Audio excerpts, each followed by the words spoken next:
and now we can place air handling unit. So similarly, from this mechanical equipment option, from mechanical panel, select this, and with the mechanical, these are mechanical control devices, so we can select this mechanical and then go to load option, load family option, select this MEP.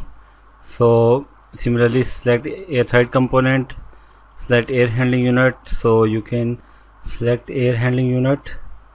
So these are different types of air handling unit, so you can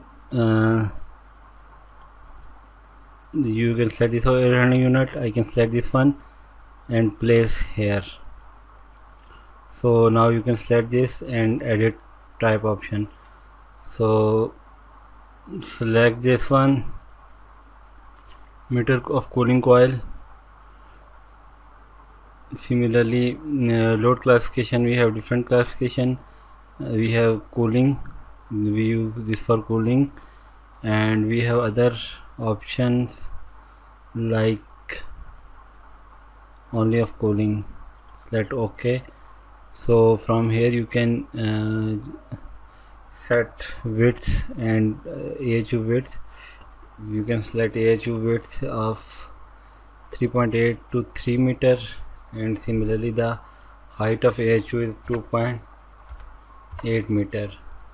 So we can set, we have top brands of air handling unit, globally air handling unit. Top companies are Daikin provide best air handling unit, Carrier Corporation, Trane, Lennox International, and Johnson Control. These are